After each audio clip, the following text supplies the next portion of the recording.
So picture this.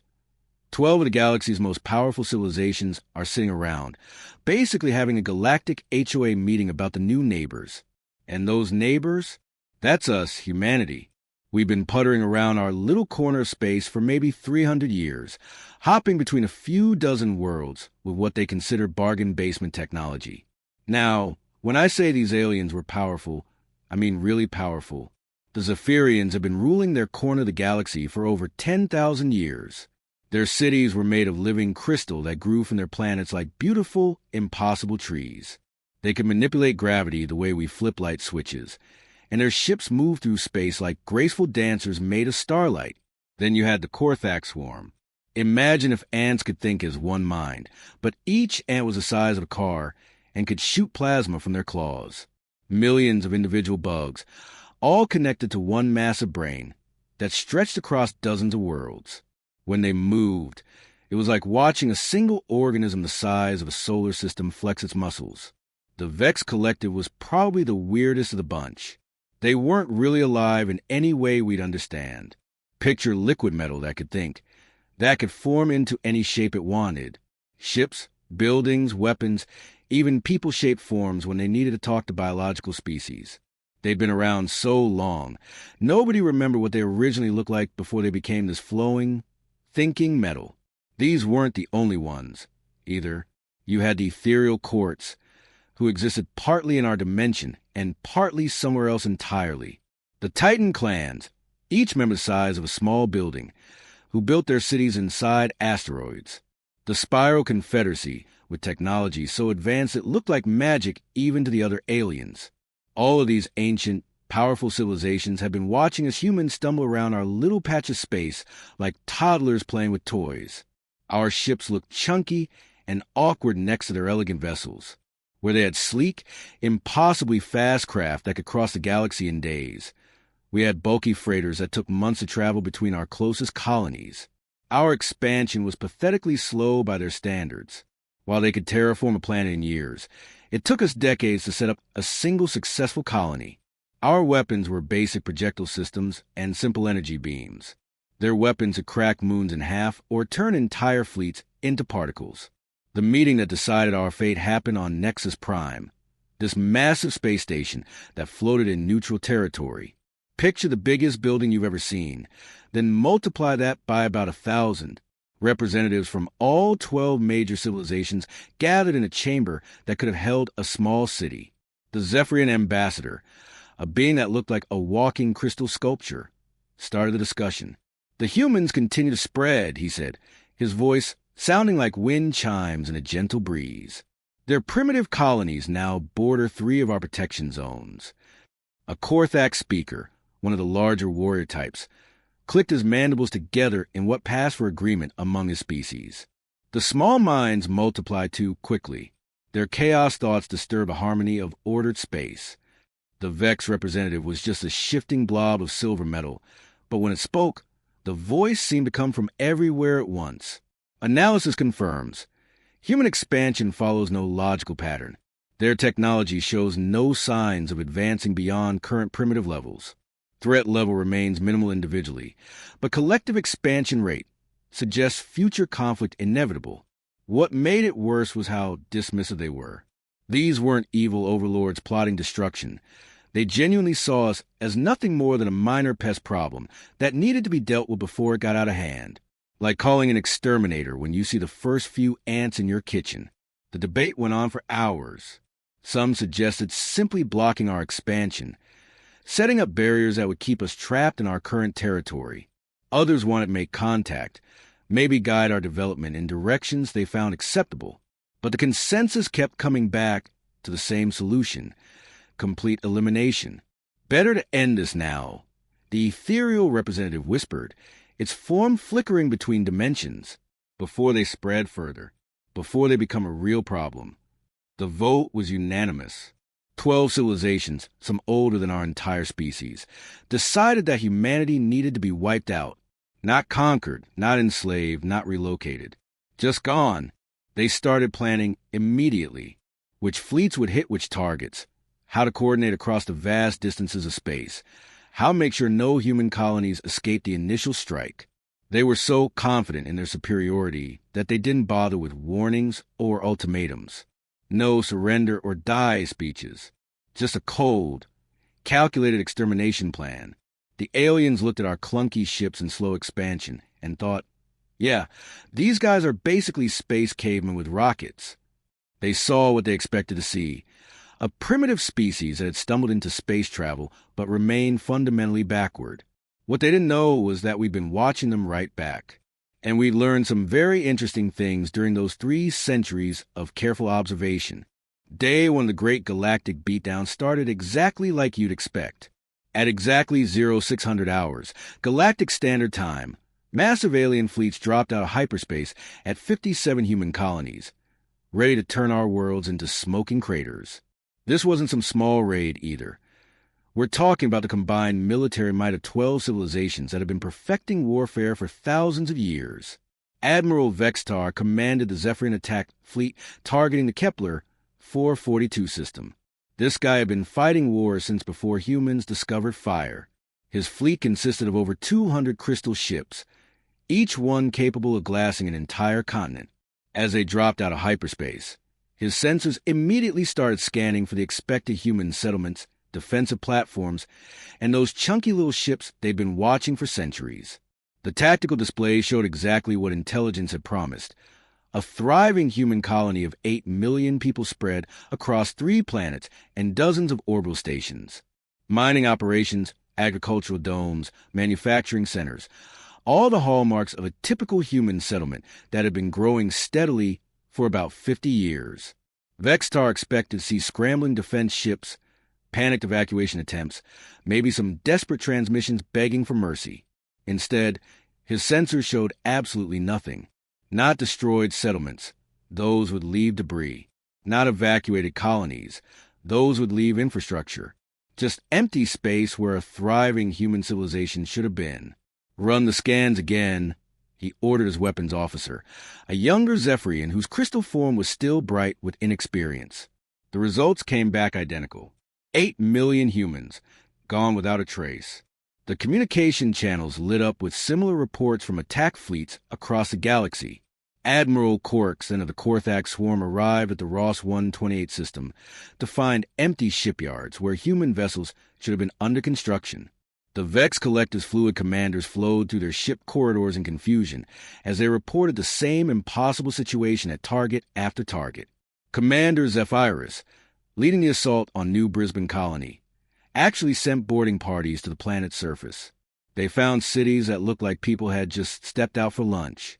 Food still on tables, but no bodies, no signs of struggle, no indication of where 43 million humans had disappeared to. The most unsettling part wasn't just that humans were gone. It was how completely they'd vanished.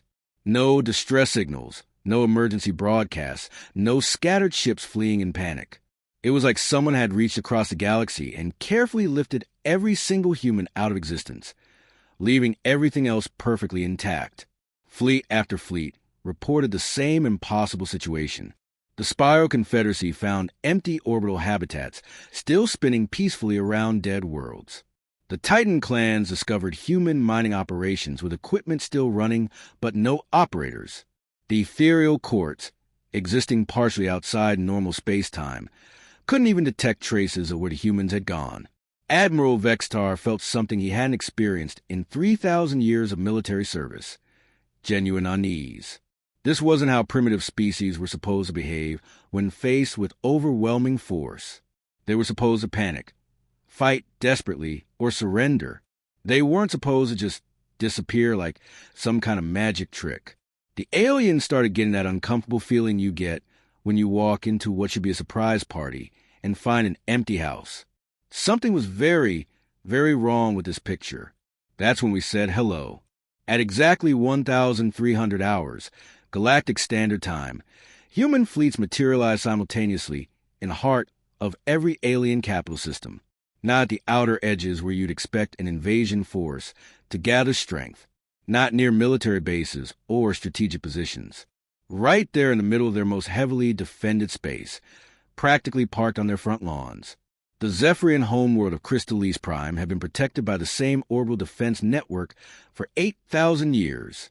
Nothing larger than a shuttle was supposed to get within a light minute of the planet without triggering every alarm in the system. But suddenly, 12 human ships hung in space just outside the crystal cities, like they'd been there all along. On Korthak Central, the hive mind's billion-individual consciousness registered the impossible presence of human vessels floating calmly above their breeding worlds. The Vex Collective's liquid metal sensors detected human ships that seemed to bend space around them, appearing on scanners one moment and vanishing the next. But here's the thing that really freaked out the alien commanders. These weren't the same beat-up ships they'd been tracking for centuries. Gone were the chunky, awkward vessels with primitive engines and basic armor plating. These new human ships looked like nothing anyone had ever seen before. They were sleek, almost organic-looking, with hulls that seemed to shift and flow like living metal. Their energy signatures were completely different. Where old human ships had burned bright and obvious on sensors, these new vessels barely registered at all until they wanted to be seen. Admiral Vextar stared at his tactical display as it tried to make sense of vessels that seemed to exist in multiple dimensions at once. His weapons officer's crystal form had gone dark with confusion. "Sir, the targeting systems can't lock onto them. They're there, but also not there." Across the galaxy, 12 proud civilizations found themselves face-to-face with an enemy they thought they understood, flying ships that shouldn't exist, using technology that defied everything they knew about human capabilities. The war they'd started so confidently was about to take a very different turn. Commander Mike Harrison, sitting pretty in a flagship above the Zephyrian homeworld, opened communications with a smile that probably gave half their high command nightmares for years afterward. "Morning, folks. Nice planet you've got here." The transmission went straight to the Zephyrian High Command Center, where Admiral Vextar and his staff were still trying to figure out how human ships had appeared in their most secure space. Harrison's casual tone was like a bucket of ice water. Here was a human commander, surrounded by the most advanced defenses in the galaxy, talking like he was commenting on the weather. "How did you get here?" Vextar demanded, his crystal form flickering with agitation. "Our barriers should have prevented any approach." Harrison's grin got wider. "Oh, those barriers? Yeah, we've been studying them for about 2 centuries. Really impressive work. By the way, must have taken your people thousands of years to perfect that quantum resonance field." What the aliens didn't realize was that every single one of those primitive human encounters over the past 300 years had been carefully planned intelligence operations. Remember those clunky mining ships they've been laughing at? Those crews weren't just digging for minerals. They were scanning, recording, and analyzing every piece of alien technology they came across. Take the Proxima Mining Consortium, for example. To the aliens, it looked like a typical human operation. Slow, inefficient, using basic equipment to extract resources from asteroid belts near alien space. What they didn't see were the microscopic sensor drones attached to every mining laser, recording quantum signatures and energy patterns from nearby alien patrol ships. Or consider the Terran Trade Federation's merchant vessels. These ships spent decades making slow runs between human and alien space, carrying basic goods and raw materials. The aliens saw exactly what they expected. Primitive humans try and make a buck by selling simple products to superior civilizations. They never noticed that every trade ship carried sensor packages more sophisticated than most military reconnaissance equipment.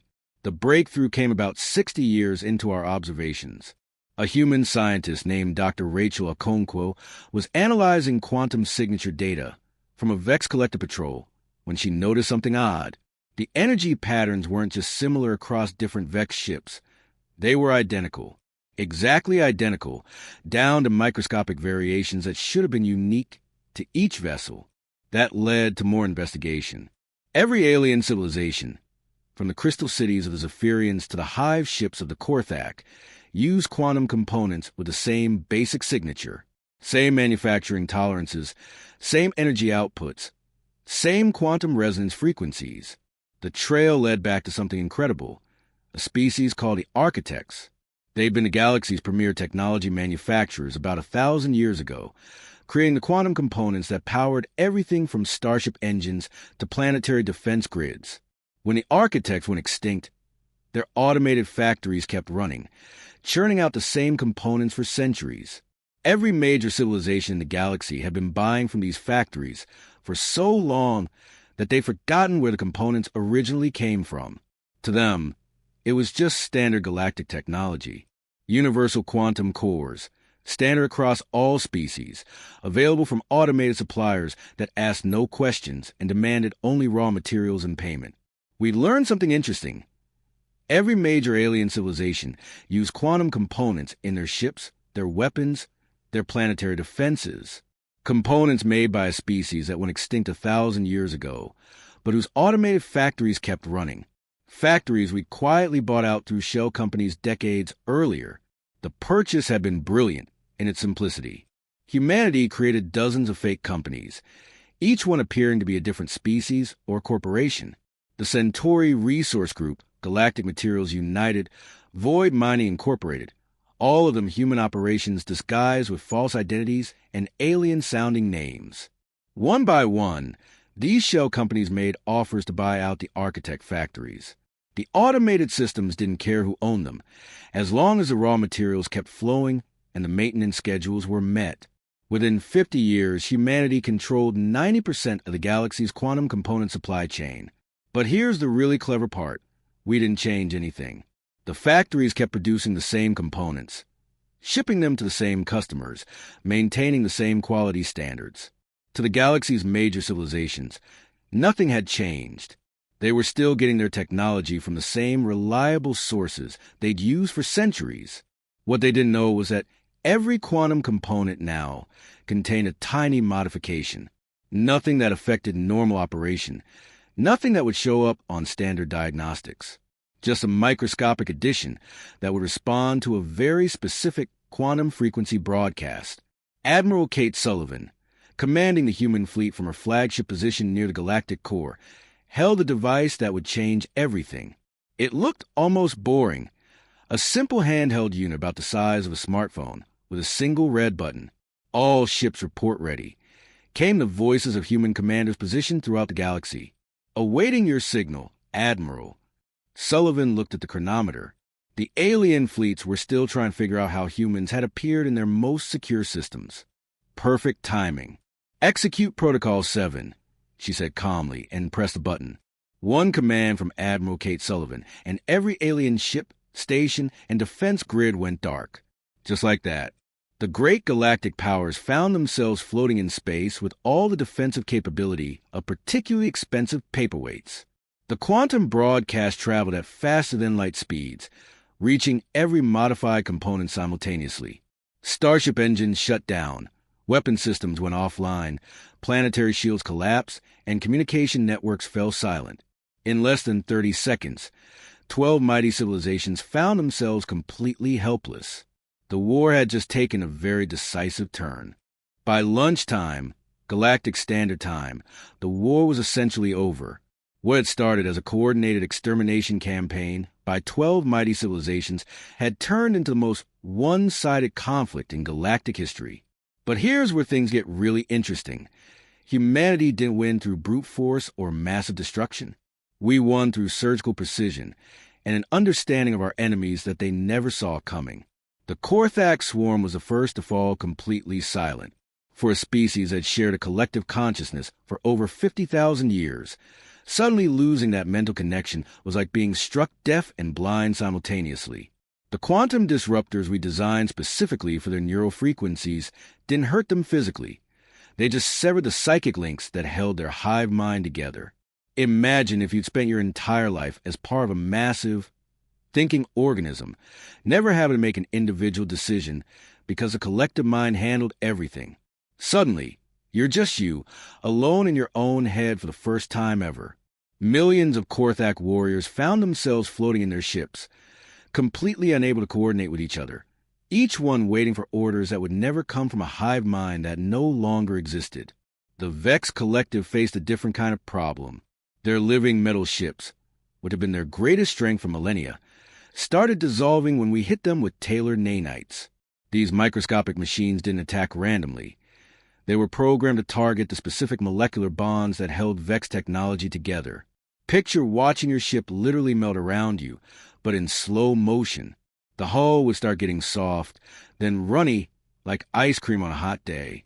Control panels would sag and droop before flowing away entirely.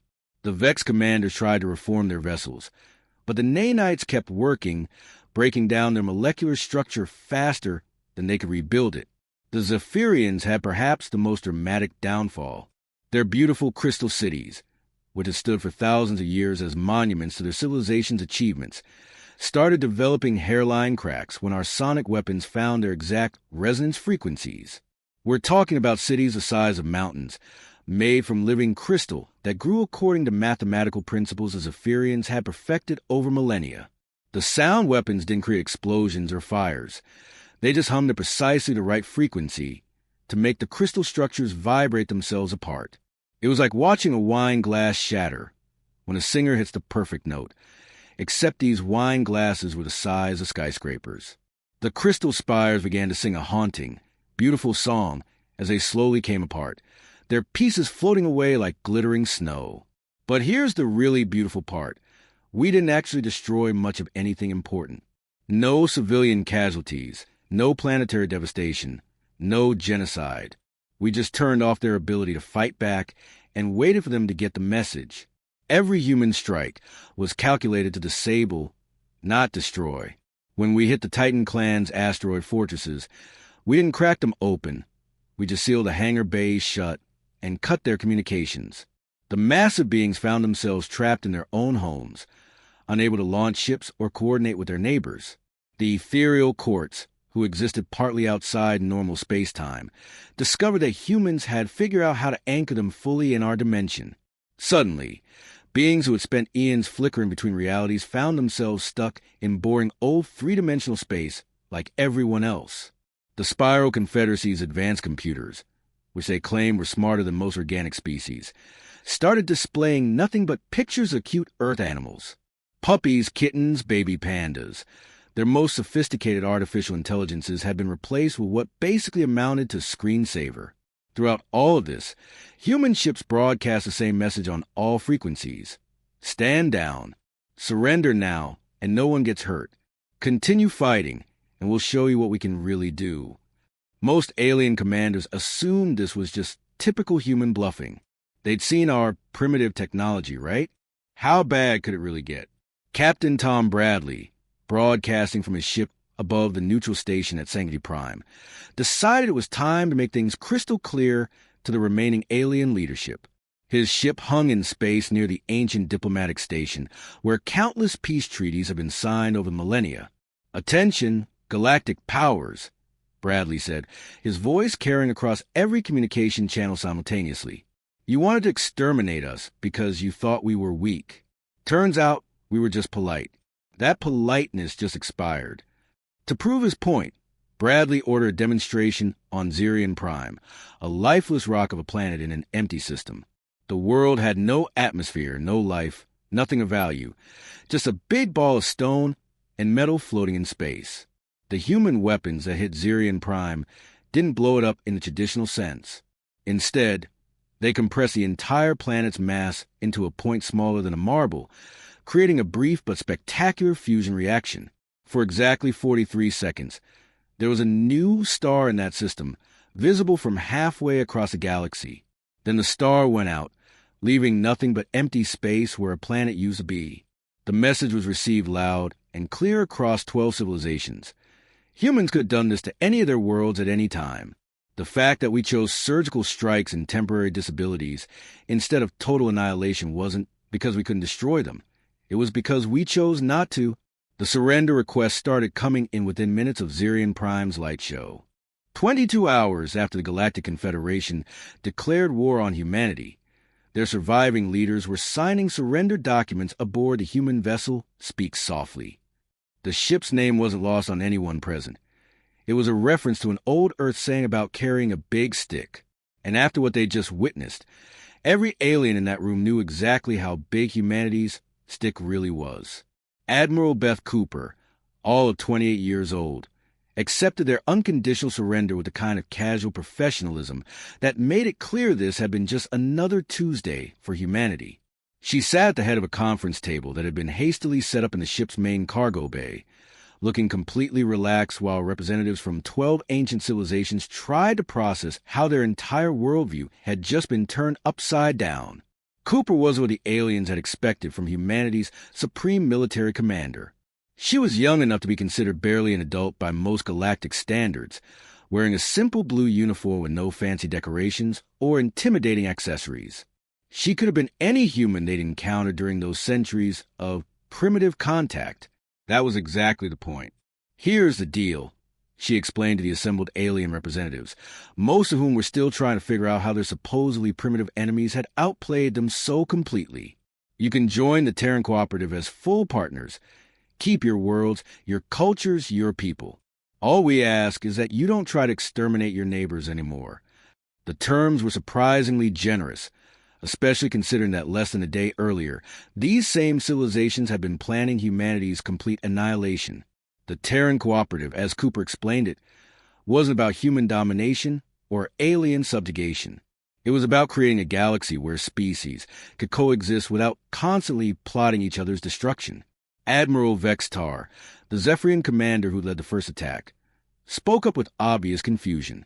You could destroy us all. Why offer mercy to those who sought your extinction? Cooper leaned back in her chair and smiled. Because that's not who we are. You made the mistake of thinking that being peaceful meant being weak. We've had wars on Earth for thousands of years. We know exactly how destructive they can be. The whole point of building this capability was to make sure we'd never have to use it. The Korthak representative, one of the few individuals still capable of independent thought after their hive minds collapse, clicked his mandibles nervously. Your species, you planned this deception for centuries. How did you maintain such coordination without a collective consciousness? We call it democracy, Cooper replied. Turns out, when everyone gets a say in major decisions, people tend to work pretty hard to make sure those decisions are good ones. And when your very survival depends on staying hidden while you prepare for the worst-case scenario, you get really good at keeping secrets. The Vex Collective's representative, now stuck in a single metallic form instead of its usual flowing shape, asked the question that was bothering everyone.